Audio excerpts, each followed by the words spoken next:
Shalom Bapak Ibu Saudara-saudara yang dikasihi oleh Tuhan. Selamat pagi. Berjumpa kembali dalam acara Renungan Harian GKPO Halim Perdana Kusuma. Sebelum kita memulai aktivitas kita sepanjang hari ini, mari kita renungkan firman Allah. Terlebih dahulu kita awali dengan doa. Mari berdoa. Terima kasih ya Tuhan, di pagi hari ini kami sangat bersyukur dan bersuka cita oleh karena kami boleh menikmati bangun pagi, semua karena kemurahan-Mu. Dan kami siap melakukan aktivitas kami yang Tuhan percayakan bagi setiap kami. Namun sebelumnya ya Bapa, kami merindukan lawatan melalui firman-Mu yang saat ini kami baca dan renungkan bersama. Ya Roh Kudus, bimbing kami, berikan kami pengertian, pemahaman, serta kemampuan untuk melakukannya di dalam kehidupan kami hari lepas hari. Terima kasih Bapa, dalam nama Yesus kami menyambut firman Tuhan. Amin. 1 Samuel pasalnya yang ke-7, ayatnya yang ke-12. Demikian firman Tuhan. Kemudian Samuel mengambil sebuah batu dan mendirikannya antara Mispa dan Yesana. Ia menamainya Ebenezer. Katanya, sampai di sini Tuhan menolong kita. Judul renungan pagi bagi kita saat ini adalah syukur atas kemerdekaan. Bapak Ibu Saudara yang dikasihi oleh Tuhan, kita sebagai bangsa dan negara Indonesia, sebagai warga negara, boleh bersuka cita di bulan ini, di mana beberapa hari kemarin, tanggal 17 Agustus, kita boleh bersyukur dan bersuka cita merayakan Hari Kemerdekaan Republik Indonesia yang ke-78. Tentunya saudara-saudara dan kita semua tanpa terkecuali, seluruh warga negara Republik Indonesia yang ada di dalam bahkan yang ada di luar negeri, boleh merayakan dan memperingati Hari Kemerdekaan kita yang ke-78 dengan berbagai macam kegiatan. Ada yang mengikuti upacara di sekolah atau di perkantoran, ada yang mengikuti berbagai macam lomba-lomba di perumahan, di RT RW, bahkan di sekolah. Tentunya ini kita lakukan sebagai rasa syukur dan sukacita kita atas kemerdekaan kita, negara Republik Indonesia. Bapak Ibu, apa hubungannya dengan bacaan kita? Kalau kita memperingati Hari Kemerdekaan Republik Indonesia yang ke-78, kita menyadari bahwa itu adalah karena kemurahan dan karunia Tuhan bagi kita, maka pembacaan kita di pagi hari ini juga berbicara tentang Nabi Samuel mendirikan sebuah batu yang dinamakan Ebenezer, yang artinya sampai hari ini Tuhan menolong kita. Dalam beberapa pasal sebelumnya, ketika bangsa Israel berperang melawan bangsa Filistin, maka pertama kali Bapak Ibu, mereka mengalami kekalahan. Seperti ditulis dalam pasalnya yang keempat, ayatnya yang kedua. Dan orang Israel mengalami kekalahan dengan jumlah 4.000 orang, mereka tewas di medan pertempuran. Kemudian di dalam pasalnya yang berikutnya, di pasal 4 ayat 10, mereka berperang untuk kedua kalinya melawan bangsa Filistin, dan terjadilah mereka mengalami kekalahan yang kedua kalinya. Bahkan lebih telak, mereka mengalami kekalahan dengan tewas di medan pertempuran hampir 30.000 orang. Nah saudara yang dikasihi oleh Tuhan, ternyata bangsa Israel yang notabene adalah bangsa pilihan Allah, Tuhan izinkan mereka diperangi oleh bangsa-bangsa, dalam hal ini bangsa Filistin, dan Tuhan tidak mau berpihak kepada mereka. Oleh karena apa?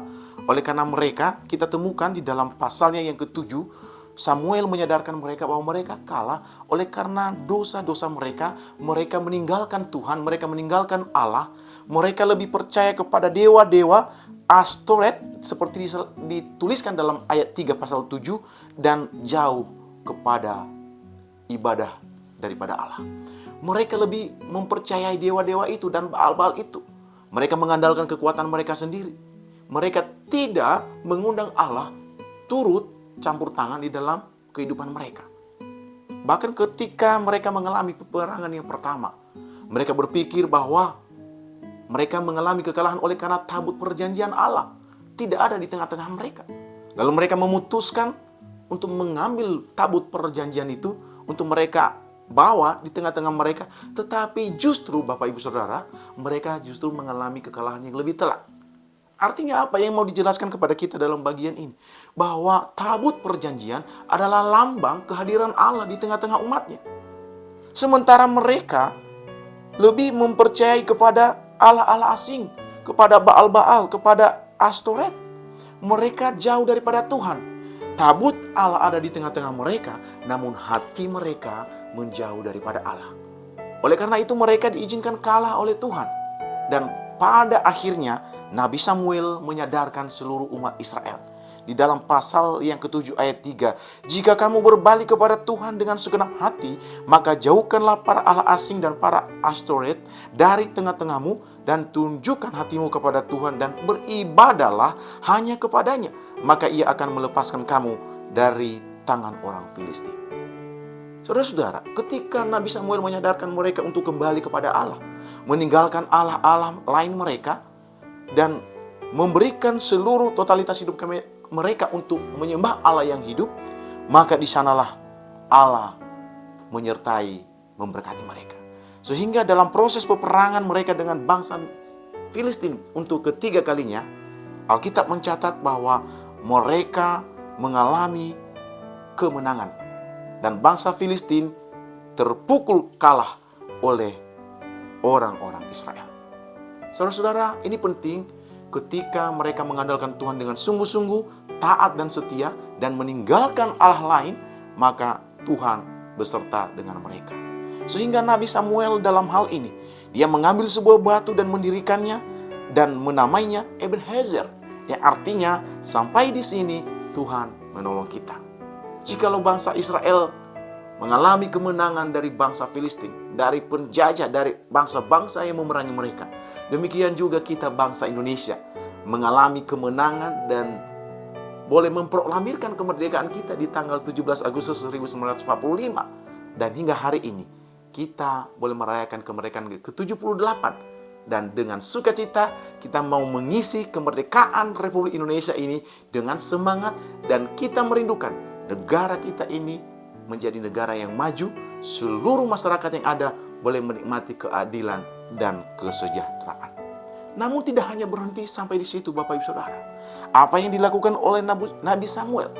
Dia mendirikan batu dan dia katakan Ebenezer sebagai rasa syukur mereka kepada Allah. Oleh karena Allah telah menyertai mereka, maka tidak ada juga alasan bagi kita sebagai warga negara Indonesia untuk mau mengatakan kepada Tuhan, Tuhan Ebenezer, hari ini, saat ini kami bangsa Indonesia ada karena Tuhan yang menolong. Kemerdekaan yang diraih oleh bangsa Indonesia tentunya tidak terlepas dari pertolongan dan anugerah daripada Tuhan. Oleh karena itu kita sebagai anak-anak Tuhan hari ini, kita mau berkata kepada Tuhan, syukur kepadamu ya Allah, Ebenezer, kami ada saat ini, negeri kami Indonesia, negeri tercinta ini boleh berdiri hingga saat ini. Itu karena pertolongan daripada Tuhan. Oleh karenanya mari kita bersyukur kepada Allah. Kita memuji, memuliakan Allah. Dan mari kita sebagai anak-anak Tuhan di tengah-tengah negeri ini mengisi kemerdekaan ini dengan hal-hal yang baik, sehingga ke depan bangsa negara kita ini boleh menjadi bangsa yang maju. Negeri Indonesia ini menjadi sejajar dengan bangsa-bangsa maju lainnya di seluruh dunia. Biarlah kita di dalam mensyukuri kemerdekaan kita hari ini, kita tetap mengandalkan Tuhan dan Tuhan Yesus sendiri yang berdaulat dan berkuasa atas seluruh kehidupan kita. Selamat beraktivitas, dan ingat, esok kita dipanggil Tuhan kembali untuk bersekutu bersama, memuji dan memuliakan Tuhan di rumahnya. Mari siapkan diri, hati kita untuk menyembah Dia di dalam roh dan kebenaran. Selamat beraktivitas, Tuhan Yesus memberkati. Merdeka! Mari kita berdoa. Terima kasih Tuhan, firman-Mu yang sudah kami baca mengingatkan kami sebagaimana bangsa Israel melalui Nabi Samuel mendirikan sebuah batu sebagai rasa syukur mereka atas pertolongan Allah dalam hidup mereka. Ebenezer, sampai saat ini Tuhan menolong kita. Demikian juga kami sebagai warga negara Republik Indonesia, sebagai anak-anak Tuhan, sebagai umat Kristiani di tengah-tengah negeri ini.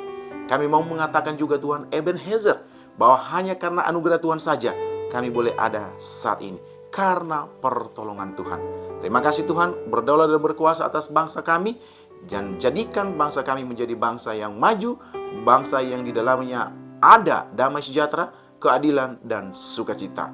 Kami siap beraktivitas hari ini Tuhan. Roh Kudus-Mu membimbing menolong kami sekarang, kekal, dan selama-lamanya. Hanya di dalam nama Yesus kami berdoa dan bersyukur. Amin.